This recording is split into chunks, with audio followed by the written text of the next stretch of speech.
In the book of Revelations, through visions, the Apostle John was shown how human history would unfold till Christ's second coming. And it was symbolized as this red beast being driven by a harlot. And this is quite unnatural, because in the natural sexual order, how males and females are designed, females have the urges and males have the drive. So it's the men driving the females. Also in a sociological context, the men have the leadership. And women get along and contribute to that leadership. That is the natural order of stuff. However, in the book of Revelations, it shows there is this weird monster over there, and you have a woman driving it. A woman is leading it. And the woman is a harlot. It's a harlot that's decorated with riches and wealth. And she is also a vampire that drinks the blood of the saints. So she is feeding off of the bloodshed of true believers. And also from the tribe of Judah. Because biblical prophecies about the end times are about the tribe of Judah. And the believers come forth out of it. Because it's from the tribe of Judah, from the Judeans, that salvation is ministered unto mankind. Just like Christ said, salvation from the Judeans. So, let's talk about this.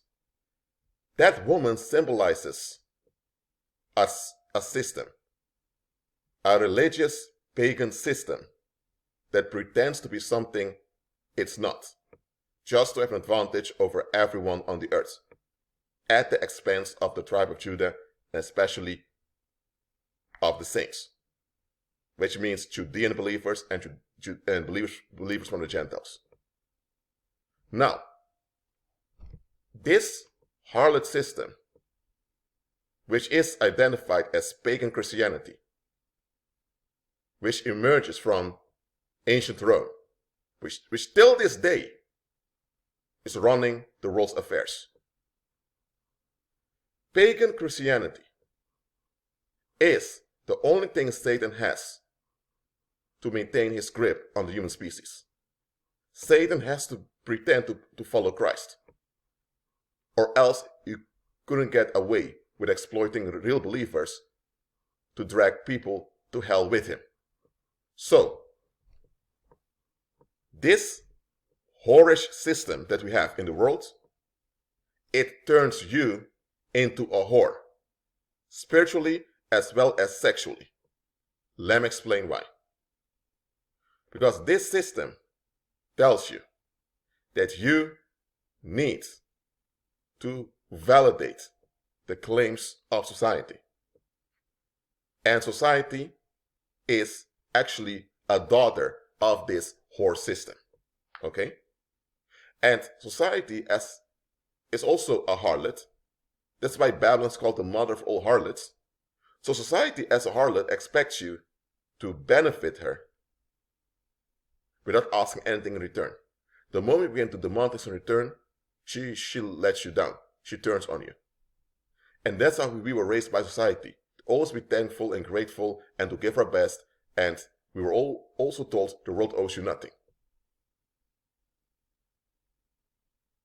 That's what a harlot does. A harlot wants all benefits from you, but she doesn't want you to hold her accountable. That's how society is. So if you participate in that, and you participate to the extent that you agree and validate it, you have developed a whore mentality yourself, in which you allow yourself to be exploited and drained, just to be accepted. That's how you spiritually deform into a whore by Babylon. Now also on a physical, material level, it turns people into whores, especially women. Let me explain why. As a woman, you are designed to be led by men. You crave masculine investment. You crave psychic income. That's how God designed you. There's nothing wrong with it at all. It's not narcissistic. It's just how women are designed. This requires women to have husbands around them, and also other men who function as their elders.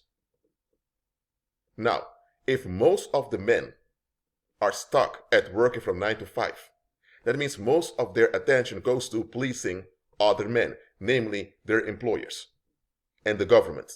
That means that they are drained from being able to invest their masculinity in the females of their community. That means that sexual relationships in such a community will go downwards, because there is no sexual harmony anymore, because the men are drained by the corporate world and by the government. Now, what does this do to the females? The females will develop a deep thirst for masculine affection. And when their husband is not around, there are other men around, and you do the math. It will generate a mental disorder to hunt for male attention. And that's how a lot of women end up having affairs, and they end up living a loose lifestyle, claiming they're independent, just to cover up the fact that they feel neglected. Now, am I saying that hoarding around is excusable? No.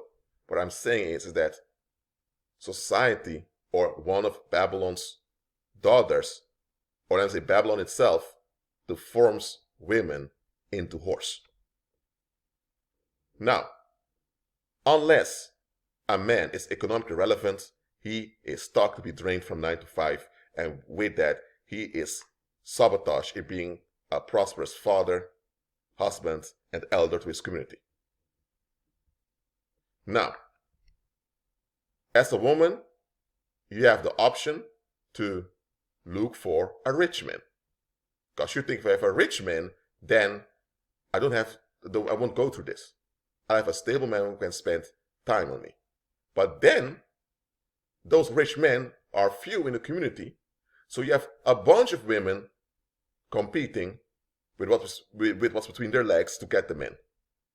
So now, women who want a rich man get stuck in competition with other women, which leads to rivalry with other women, and sometimes that even ends up in sodomite affection between the women who are competing with one another. And if you finally get a rich man, you realize that he's haunted by many Jezebel women, and that becomes something that drains you also. So, this whole Babylon structure turns males and females, both men and women, into whores on a spiritual level, and that works out on the material sexual level by disrupting sexual harmony in the community. That's why being economically relevant is so important. That's why we as saints ought to walk by faith. We ought to operate in power, and we ought to shut down satanic strongholds around us, and we ought to overcome retaliation, and we ought to enforce abundance, and we ought to enforce compliance of the world in our favor. Yes, we ought to force compliance of the world in our favor, because they won't comply by their own. They won't comply out of themselves. They have to be forced. We ought to do that. We ought to enforce our economic relevancy with the power of the Holy Spirit. Why? Because if you're not economically relevant, that means we're economically dependent. And when you're economically dependent, those that hold the economic leverage have a leverage over you, and they can end up controlling you and getting away with it. They can get away exploiting you and harassing you, and there's not much you can do about it. That's just plain facts. That's just reality. So anyone who tells you that economic relevancy is not important, they're either out of their mind or Satan sent them. There were even people on YouTube that were commenting, telling me, Rashid, stop talking about economic relevancy. The Jesuits control everything. The devil worshippers run the whole economy. And I was thinking, hold on a minute, but didn't Christ give us power to trample on scorpions, serpents, and the whole camp of the enemy? So if the enemy's camp is running the world's economy and it sabotages us, why don't we overcome with the power Christ has given us? It's not easy, but we're able to do it because we have the backup of the Holy Spirit. Because it's either you overcome the satanic grip of this world and you end up being prosperous and stable, or you end up becoming the little whore of society. Sooner or later. Those are the facts. And once you become a little whore, you may get compensation in form of societal acceptance. Some of those whores who actually are physically whoring around may get some benefits here and there, VIP passes or being allowed to parties and all those privileges, but eventually you are discarded. That's what harlots do. Harlots discard you. They turn you into one of them and then they discard you. That's what Babylon is doing to us. So, do not whore around with Babylon. Do not be enticed by Babylon's false promises. Do not be enticed by the fake excitement she offers you. It's all fake and she's out for your blood. Well, that's it for now. Keep it on green with Christ. And remember, be economically relevant. Be at peace.